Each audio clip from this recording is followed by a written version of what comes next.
Oh, I just sat on my cat. Hello everyone, I'm Melanie. Welcome back to my channel. Today I am starting my next reading vlog. I wanted to focus on some fall themed books that I've been putting off for a very long time and thought I'd record myself doing it to make sure that I actually read them. I was woken up this morning at 7:30 by a big earthquake, and we've been getting them so often recently, and it's honestly scaring me a lot more than it ever has, just because I'm usually home alone when it happens, and they've been like stronger and closer to where we live as they happen, so I'm just worried one's gonna be very close to us and it's gonna knock everything over. And I don't really have a place to hide. I don't really have a good table. All of my tables are glass, or like there's no space to hide under them, so I'm just kind of stuck in my bed, just like praying nothing bad happens. So I've been struggling with that a little bit.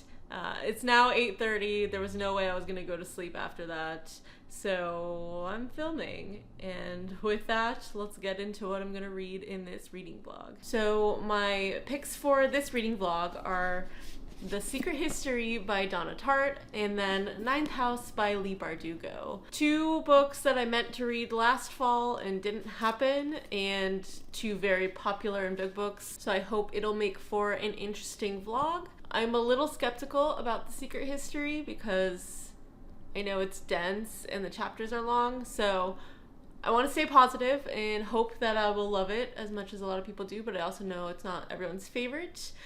So I'm gonna start with this one just because if I don't like it, I have another book that I think I probably will like a lot more to look forward to. So I think that is the way it'll work for me this time. And then definitely hope I'll get through Ninth House. I am giving myself not a ton of time for this. So, and these books are pretty chunky. Sorry, the card's in the way, honey. I think over 500 pages each. Yeah, Secret History is, like 530, and then Ninth House is just under 5, actually, just around 450, so not as long, but yeah, these ones are going to be an interesting adventure, and I am in the dark academia mindset. I just finished The Temptation of Magic, so I'm ready for more, and in more adult versions. One more or less fantasy, or maybe more magical realism. We'll see. I'm not entirely sure what to expect, but I'm excited to kick these off, so I'll keep you posted once I start The Secret History.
I finished the first chapter, which is a whopping 50 pages.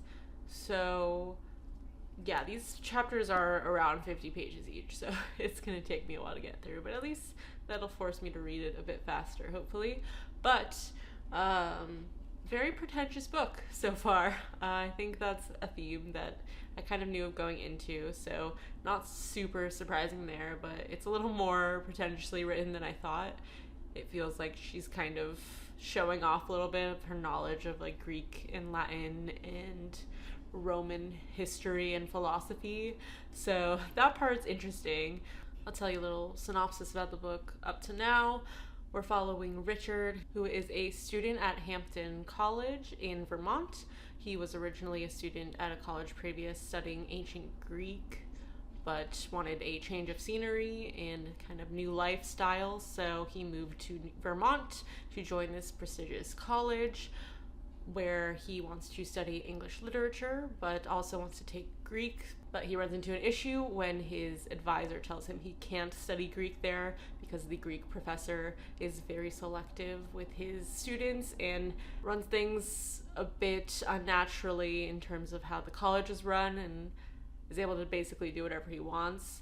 And so he only actually has 5 students at the moment, and so he tries to get in with the professor, but the professor says no, so he goes on about his normal life, ends up taking French, and becomes very enamored and curious about these 5 students under the professor.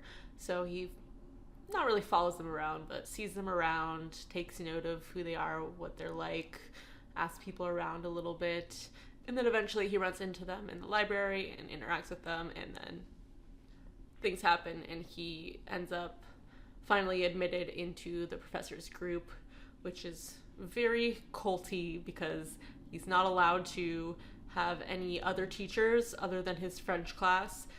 This professor is his only professor. He'll teach him everything outside of Greek, including history, philosophy, psychology, all of that. So very interesting dynamic.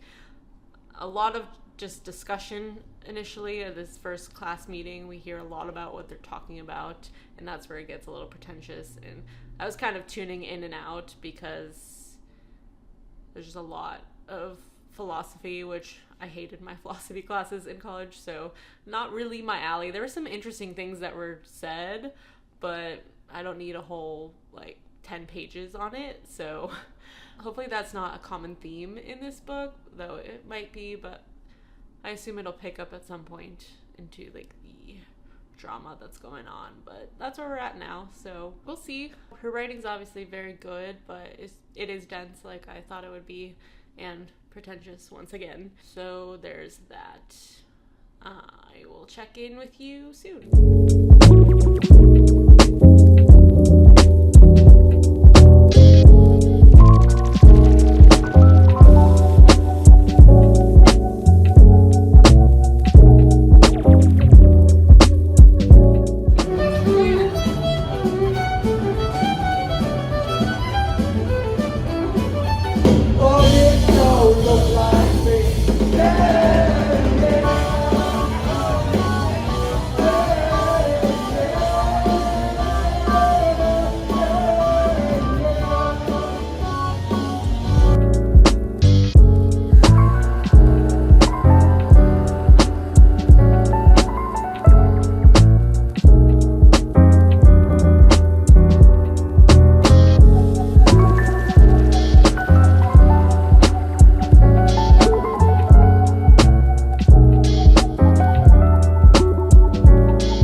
Later, and I am on page 172, and the last chapter I just read is very suspenseful and mysterious, and finally getting to what the crux of this story is. And wow, yeah, I get it, I think, though I will say this is an extremely slow burn. It is very slow paced, all about character work, which usually I am not a huge fan of. I like some plot involved as well, and there's not really a plot to this. It's just very much about these people. But my heart was beating fast while reading the last chapter, so definitely exciting to read. I don't think this is for everyone though, and I'm only very early on. This book is very long, and it's taking me a long time to read because the font is really small and it's just very dense. So yeah, but I like the turn it's taking, so I'll check in with you a little later. I think this might take me quite a bit of time to fully get through, and so I'm not sure when this vlog will go out because I do want to get to Ninth House after this, so we'll see. Definitely not a week after I started because it's Sunday now, and I started on Thursday, and I think that was the last time I talked to you because a lot's been going on, and sorry, Kaylin is playing music in the background, so please ignore that, and hopefully you can't hear it that much, but I'll check in with you later.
History.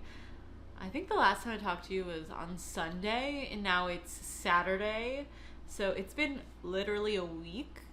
It took me this long to finish, and I was already like almost halfway through the last time I talked to you, so yeah, this book took me a very long time to read. To be fair, I didn't read every single day this whole time, so that's probably why it took me longer, but I finally did it, and I'm very happy that I did. Things I really liked about this book: it is impeccably written, the character development and everything character related. This is very much a character driven book. There's slightly a plot, but not really. It is more like an inciting incident that you learn about like right away and are kind of waiting for the whole time, and it's like the before and aftermath of all of that. So definitely not for you if you are a plot person. I definitely am usually a plot person, but I do love a good character-driven book. This is fully character-driven, so knowing that, I probably wouldn't have been like my go-to. It's extremely dense, and I do tend to like dense books, but I don't really enjoy reading them, if you know what I mean. They're hard to read. It takes a long time to read. They're usually very well written though, so that's the good part, but it's not a fun read usually. It drags along. This reads very slow.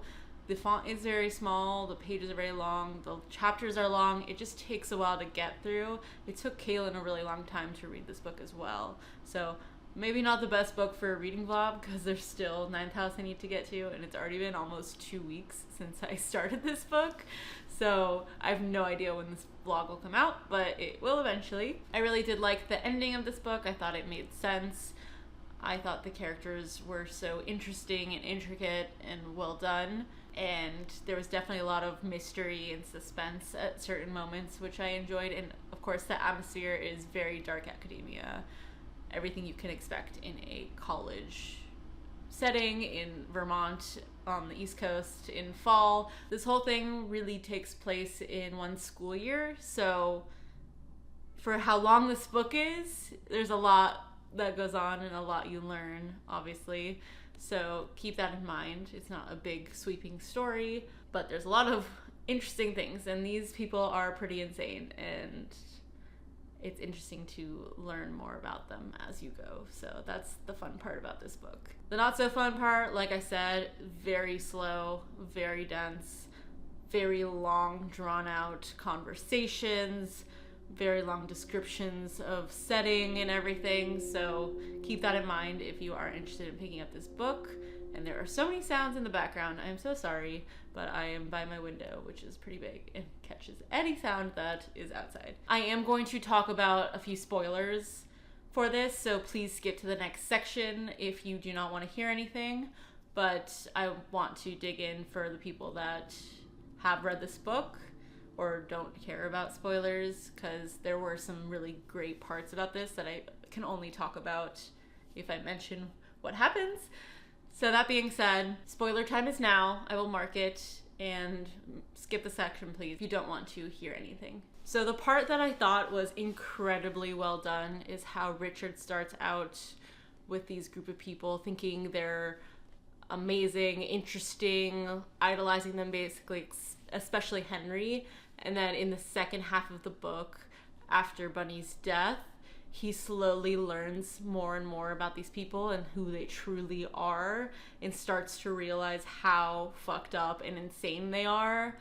And meanwhile, on the flip end, they think he's just an outsider in the beginning. They're like, he's just there to, you know, add some interest into the group, another person to talk to, but he's not fully in the group in the beginning. And then after Bunny's death, the other four of them really start to heavily rely on him.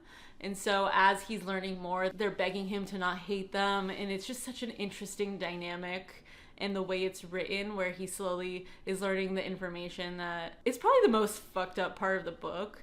Like, Camilla and Charles's situation was really, obviously she alludes to it a lot, Donna Tartt, but I wasn't expecting her to explicitly come out and say it.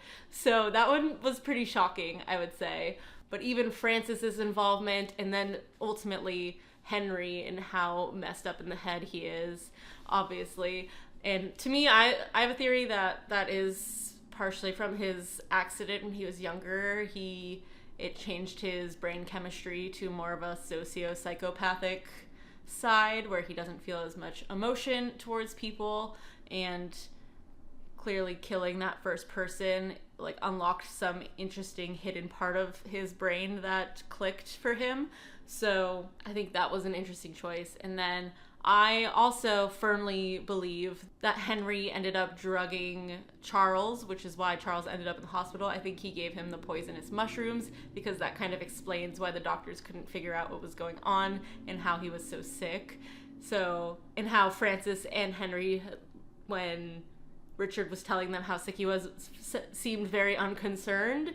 So I thought that was interesting. And of course, the downfall of Henry, we're supposed to idolize him in the beginning, think he can do no wrong. He's basically their protector. He gets everything done. He takes care of them. But you learn that everything he's done is in his own self-interest. He actually does only what he wants to do and doesn't actually care about everyone else or protecting them. So I thought that was a really good change. And Henry was definitely not who we thought he was. So I really liked that part. And then obviously him killing himself in the end, I thought was very fitting as well. I feel like the one thing that wasn't fully wrapped up for me was like the Camilla and Henry thing. That kind of felt a little out of nowhere, but it also made sense. But it never really wrapped up for me, I would say. Because I know we learn about Camilla later after everything happens, when, you know, all the Francis stuff happens, but I feel like her story isn't fully wrapped. So that would have been interesting to know as well. So that's the end of spoilers. I'll be giving this a rating at the end of the video along with Ninth House once I finish it. So stay tuned for that. And I will be checking in with you once I start Ninth House.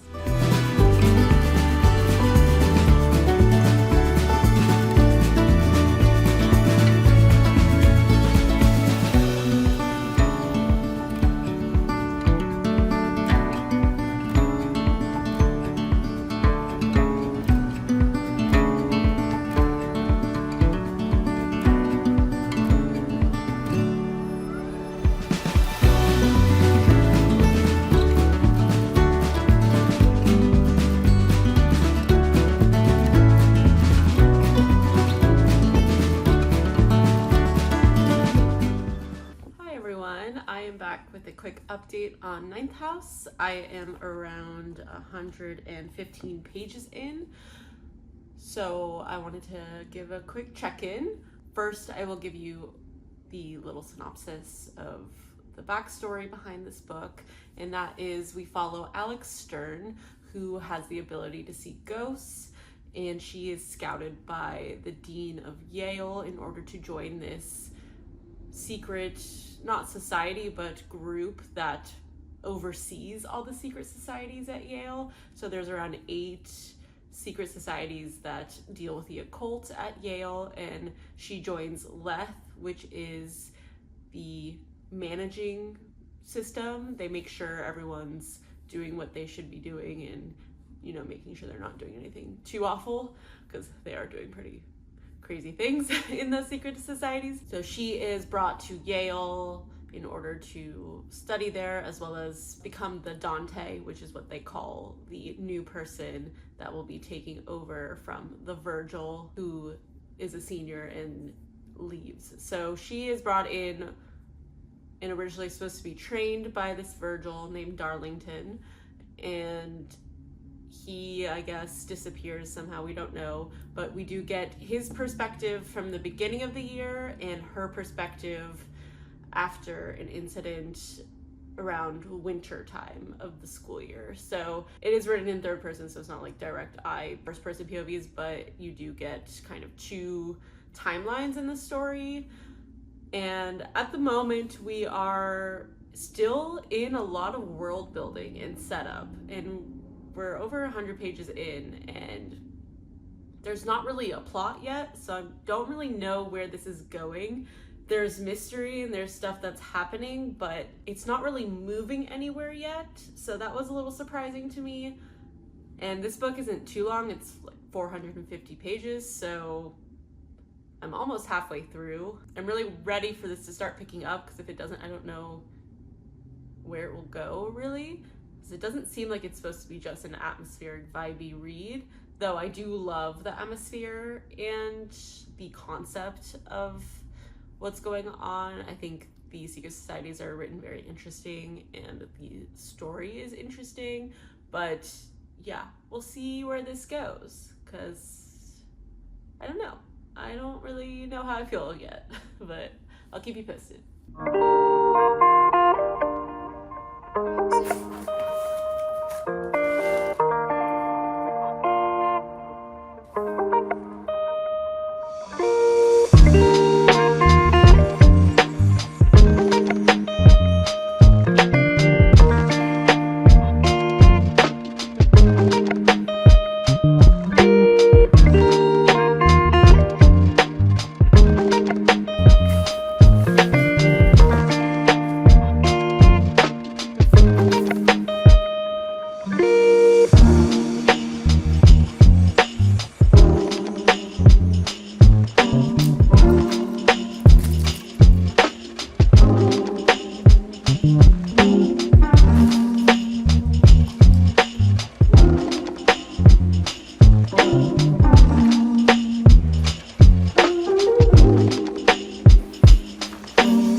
Checked back with you once. I didn't really give you like more than one check-in before I finished, but I was trying to finish this quickly because I need to get to 2 more books and another reading vlog before the end of the month, and I have 5 days left. But this reading vlog took me a very long time to get through. A lot shorter for you probably, but I think almost 3 weeks, which I think is insane to read 2 books. But that being said, finished Ninth House a lot faster than The Secret History, and I enjoyed it. I wouldn't say it's my favorite Dark Academia or book in general, but I do really like the concept. I loved the occult aspect. The Yale atmosphere was really nice and cool. And I thought the concept and how the societies were built and what their specialties were very interesting. I just think the structure of the story was the only thing I really had an issue with. So I remember I checked in, I think, around like 100 pages, and things weren't really moving at all. And that lasted until around like the 250 page mark. My issue was that anytime the plot started moving, we went straight back into more setup, another flashback, more finding out information about something else, not directly related to the plot. So that was kind of annoying. It just like felt like it just was jerky, like didn't really fully move forward a lot until around the last 200 pages. It started picking up a little more and actually getting through the plot. And once it did that, it got really good, but I didn't like how back and forth it was. It was just halting the progression of the story, in my opinion. There were also some pretty shocking essay scenes in here, which I wasn't expecting. I didn't check the trigger warnings because I don't usually need to, but if you do, please check the trigger warnings for this book. It gets pretty rough, and they kind of have a lot of trigger warnings in here, so just a heads up. But yeah, I was not expecting it to be that graphic and dark, just knowing this is her adult debut, so she really went there. But it wasn't the worst part, but I don't know, it felt like a little too much at sometimes, and they kind of come out of nowhere, so I really wasn't expecting them. So keep that in mind if you care about that kind of stuff. I really enjoyed the end. I thought the twist was surprising. I was not expecting that at all, and I was trying to figure out how all of the multiple storylines came together. Not that there's multiple storylines, but there's kind of two mysteries. One, it's the disappearance of Darlington, and then another murder. So there's just kind of a lot to follow in the parts, especially when it goes back and forth. You're just kind of like, which storyline are we on right now? Which plot point are we on right now? It was kind of hard to follow in that sense, but I did really think she did a good job with the end. I really enjoyed how everything turned out and where we're going with the next book. I am excited to pick up the next book. I think it'll be very interesting and probably a little more solid than this one, with more generally like one storyline or one plot point we're following. We'll see. I haven't read it, so I don't know that, but I've heard everyone likes Hellbent a little more as well, so I am looking forward to that. I do think this book was very well done. It just took a while to get to the meat of it, and all the setup was important. It did give you context for what was to come, so I understand that. I just wish it was brought in a slightly better way. But that being said, I am giving this a 4-star. And then finally, I'll give you my rating for The Secret History as well. This one I split into 2 different categories. Taking a note from Ellen from Ellen Made Book Club, I'm giving it its writing style and how well written it is star rating, as well as my enjoyment star rating, and the average will make the full star rating. So this is a 5-star in terms of how well it's written and the character development and all of that. It is a character-driven story, like I've said many times. But I would say my enjoyment was more at a 4 because it just took so long to read and it was draggy and slow, which doesn't mean it's bad. It just wasn't fun, if that makes sense. So this will net out at 4.5 stars, which I think fits with it because I do think it's a really good and well done story that is really intriguing. It's just hard to get through.